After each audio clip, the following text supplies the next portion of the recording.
네, 성도 여러분 하루 동안 평안하셨습니까? 2023년 5월 25일 목요일 새벽 기도회를 시작하겠습니다. 우리 함께 기도하시겠습니다.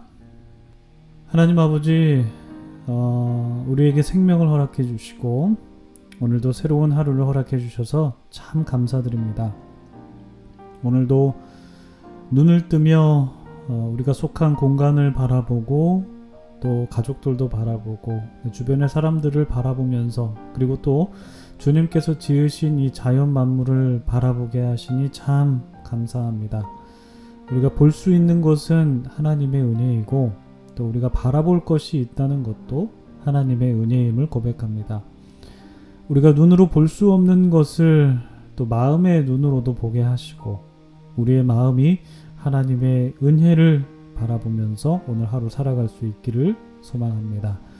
참 좋으신 하나님 아버지, 오늘도 하나님께서 우리에게 불어넣어 주신 그 생명의 호흡을 내쉬며 주신 삶을 살아가고자 하오니 저희에게 감사한 마음을 더하여 주시길 원하고 또 지혜를 주시길 원하고 또한 용기와 열정을 주셔서 주신 삶을 넉넉하게 살아갈 수 있도록 도와주시옵소서. 특별히 삶의 구비구비마다 겪게 되는 그 어려움과 환난 속에 계신 분들을 주님께서 특별하게 더 기억하여 주시기를 원하고 주님의 특별한 은총이 그들에게 더욱더 깊게 임하게 하여 주시옵소서. 주님, 오늘도 주님께서 주신 말씀을 보면서 우리를 향하신 하나님의 뜻을 묵상해 보려고 합니다. 지혜의 영이신 성령께서 오늘 각 사람의 마음에 충만하게 임재해 주셔서 하나님께서 주신 말씀 속에서 주님의 뜻을 발견하면서 그 뜻대로 살아갈 수 있도록 도와주시옵소서. 감사드립니다. 이 모든 말씀을 우리 주님 예수 그리스도 이름으로 기도드립니다. 아멘. 네, 오늘 저희들에게 주신 하나님의 말씀은 레위기 15장 1절부터 18절까지의 말씀입니다. 레위기 15장 1절부터 18절까지 말씀 봉독해 드립니다. 여호와께서 모세와 아론에게 말씀하여 이르시되 이스라엘 자손에게 말하여 이르라. 누구든지 그의 몸에 유출병이 있으면 그 유출병으로 말미암아 부정한 자라. 그의 유출병으로 말미암아 부정함이 이러하니 곧 그의 몸에서 흘러나오든지 그의 몸에서 흘러나오는 것이 막혔든지 부정한즉 유출병 있는 자가 눕는 침상은 다 부정하고 그가 앉았던 자리도 다 부정하니 그의 침상에 접촉하는 자는 그의 옷을 빨고 물로 몸을 씻을 것이며 저녁까지 부정하리라. 유출병이 있는 자가 앉았던 자리에 앉은 자는 그의 옷을 빨고 물로 씻을 것이요 저녁까지 부정하리라. 유출병이 있는 자의 몸에 접촉하는 자는 그의 옷을 빨고 물로 몸을 씻을 것이며 저녁까지 부정하리라.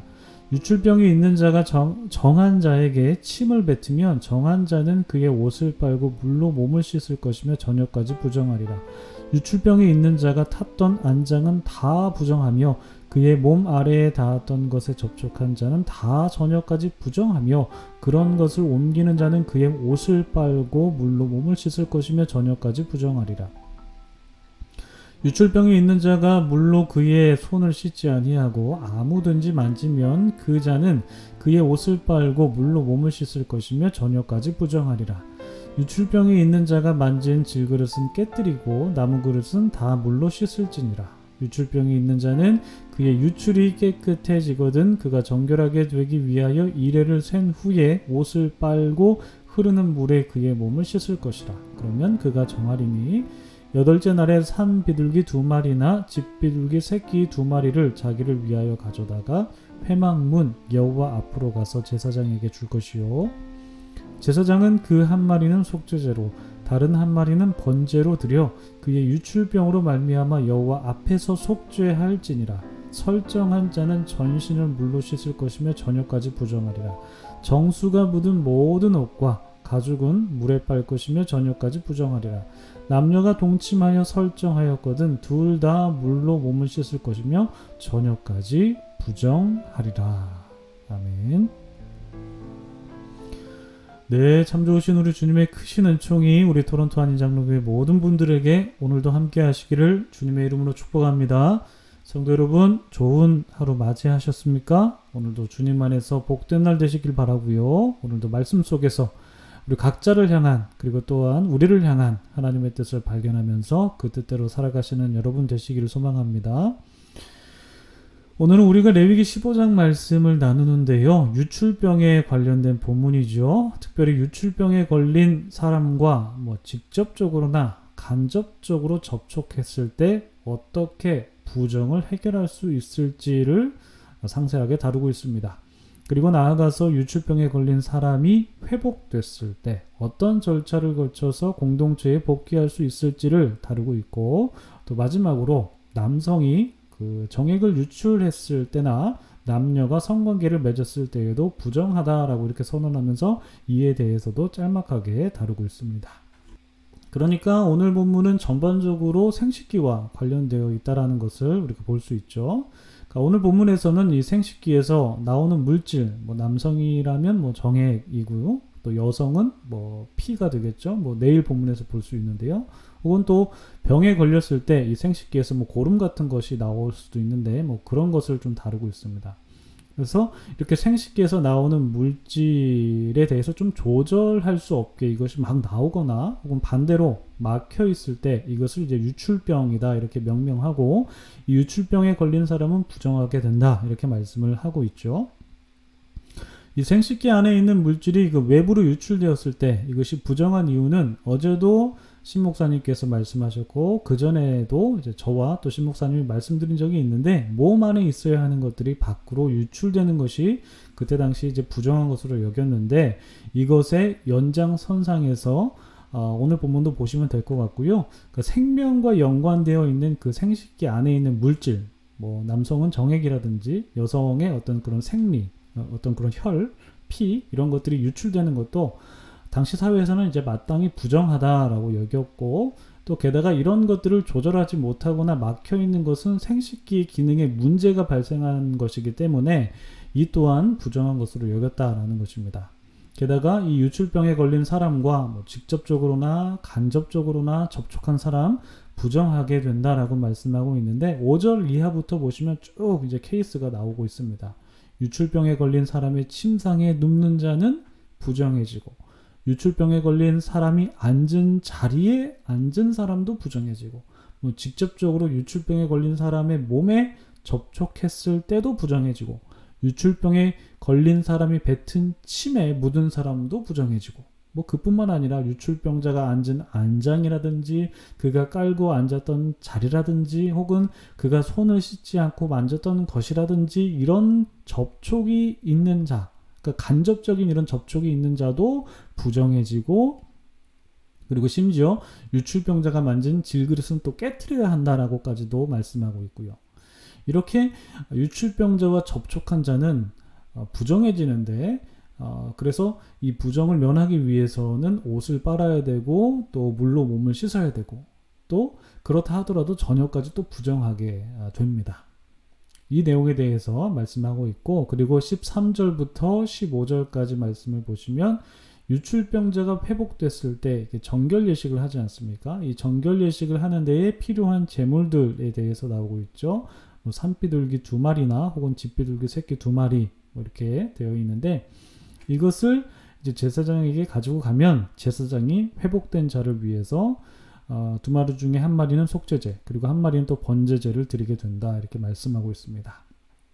그리고 또한 16절부터 보시면 설정한 자가 부정하다라고 기록하고 있는데, 이 설정이라는 것은 남성의 체내에 있는 그 정액이 이제 유출된 것을 말하는 것인데, 이 유출된 것도 부정한데 이 정수라고 오늘 또 표현되어 있죠. 이 정수가 묻은 옷이라든지 그리고 가죽들도 부정해지기 때문에 이것들도 다 빨아야 된다라고 그렇게 말씀하고 있습니다.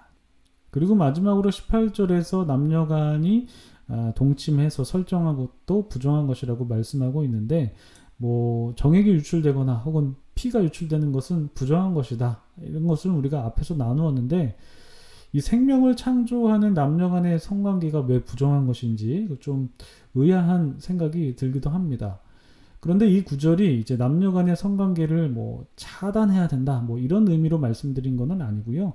당시의 종교 문화와 관련이 있을 것이다 라고 학자들은 그렇게 추정을 하고 있는데, 다시 말해서 당시 가나안 문화의 종교 관습은 남자와 여자 간의 어떤 성적인 결합으로 어떤 풍요와 번영이 이루어진다는 그런 종교 문화가 있었습니다. 그래서 바알 성전에는 늘 그 성창이 있었고, 또 바알에게 제사 드리기 위해서 나온 사람은 그 성창과 성관계를 맺어야 풍요의 신인 바알이 이 땅에 비를 내려서 풍요를 가져다 준다고 믿었습니다. 이와 같은 가나안 종교적인 문화가 있었기 때문에 하나님께서는 남녀 간의 성관계를 종교적으로 끌어오지 않으시고 일상생활 속에서 이루어지는 것만으로도 한정시켰고, 이런 성관계를 부정하게 함으로써 가나안 종교 문화로부터 영향을 받지 않도록 그 장치를 고안하셨다라는 것이 학자들의 추측입니다. 그러니까 다시 말해서 생명을 창조하는 그 남녀 간의 성적 결합 자체가 부정하고 더럽다기보다는 그 성스러운 성을 타락시키고 오용하는 그 종교 문화로부터 거룩을 지켜내기 위한 법적 조항이었다라고 그렇게 볼 수가 있습니다. 그러니까 오늘 본문을 종합해 보면, 그리고 내일까지 연결되는 본문의 핵심은 바로 이 생식기에 관한 것이다 라는 것을 알 수가 있는데, 이 생식기에 질병이 생겼을 때 이제 부정해진다라는 것인데, 여러분 이 생식기가 상징하는 것이 있겠죠? 무엇일까요? 당연히 생명이다 라고 이렇게 바로 연상하실 수 있을 것입니다. 좀 더 명확하게는 이 생명의 재생산이라고 표현할 수 있을 것 같은데, 즉 생명을 만들어낼 수 있는 신체 기관이 바로 이 생식기인데, 이곳에 문제가 생겼을 때, 즉 조절하지 못하는 유출과 혹은 반대로 막혀있게 되었을 때 이제 문제가 있었다는 것인데, 즉 생명의 흐름에 이런 문제가 일으키는 것이 바로 이제 유출병이다라고 말씀드릴 수 있는데, 그렇다면 이 생식기의 기능인 재생산이라는 점에 중점을 두면서 오늘 본문은 우리가 한번 좀 묵상해 보면 좋을 것 같습니다. 여러분, 먼저 재생산이라는 것은 무언가가 확장되고 확대되는 그런 성장의 이미지가 있지 않습니까? 여러분, 우리가 개인적으로든지 공동체적으로든지 성장을 원하고 또 성장을 바라고 또 성장을 위해서 노력하고 또 기도도 하고 있지 않겠습니까?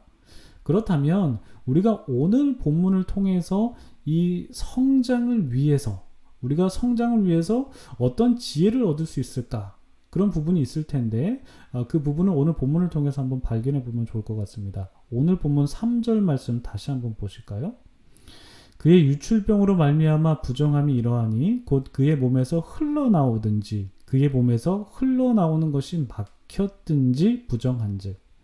그러니까 3절에서 유출병의 증상을 두 가지로 말씀하고 있죠. 첫 번째는 그의 몸에서 흘러나오는 것이 있다는 것, 즉 유출이 과잉되었다라는 것이고요. 두 번째는 몸에서 흘러나오는 것이 막혀 있다는 것입니다. 그러니까 유출이 돼야 되는데 반대로 이게 막혀 있다는 것입니다. 이렇게 유출병의 증상은 과잉 유출과 혹은 또 유출이 안 돼서 막혀 있는 현상, 이렇게 두 가지로 요약을 할 수가 있는데, 그렇다면 이 유출병이 낫기 위해서는 유출되는 것, 그러면 무분별하게 조절 안 되는 그 유출되는 것이 조절돼야 되고, 그러니까 다시 말해서 막 빠져나가는 부분에서 조절이 이루어져야 되는 거고, 그리고 막혀 있는 부분이 뚫려야 한다라는 점입니다. 그러니까 이 두 가지 문제점이 해결돼야 생식기의 기능이 회복되고, 생식기의 기능이 회복돼야 재생산이 이루어지게 된다는 것이죠.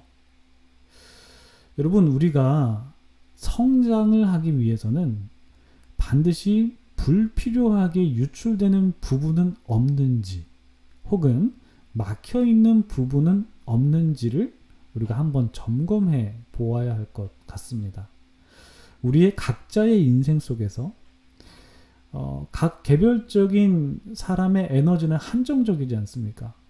에너지는 한정적인데 그 에너지가 분산되어서 집중하지 못한다면 그 에너지가 낭비가 되는 것이겠죠. 그래서 우리가 막 이런 경험하지 않습니까? 무언가를 막 많이 하긴 하는데 그 무언가가 이루어지는 것은 없고 또 눈에 보이는 성과도 없고 지치기만 하는 것은 아닌지, 그런 경험을 뭐 개인적으로 이렇게 하지 않습니까? 그럴 때 우리가 생각해 봐야 되는 게 무엇입니까? 우리는 우리의 삶 속에서 무언가가 과도하게 혹은 불필요하게 나의 에너지가 좀 유출되고 있는 것은 아닌지를 한번 좀 점검해 볼 필요가 있다라는 것이죠.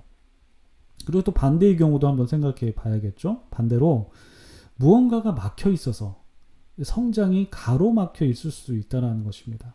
예를 들자면 그 가시덤불에 뿌려진 씨앗이 성장하지 못했지 않습니까? 그 성장하지 못했던 이유가 무엇입니까? 그 가시덤불이 씨앗의 성장을 막았기 때문입니다.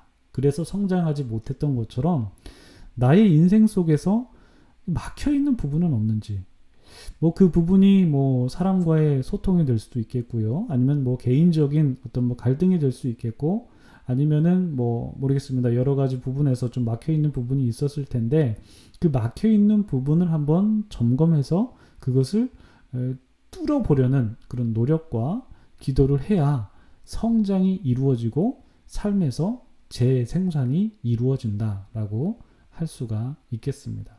그러니까 매우 사실 생각해보면 너무 피상적일 만큼 굉장히 간단한 그런 말씀인데, 그런데 이런 간단한 것을 우리가 좀 놓칠 수도 있다라는 그런 생각도 듭니다. 그래서 오늘 이 말씀을 보면서 우리의 삶 속에서 좀 여러분 개별적으로 한번 좀 적용해 보시면은 좀 좋을 것 같습니다.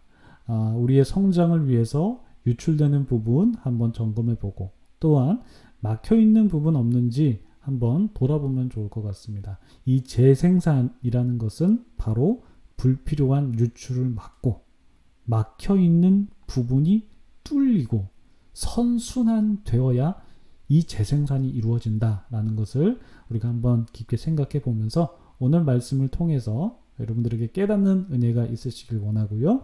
우리 개인적인 삶 속에서 혹은 공동체적인 삶 속에서 한번 적용해 보시기를 바라고요. 이것을 위해서 기도하시면서 오늘 하루 시작하도록 하겠습니다. 기도하시겠습니다.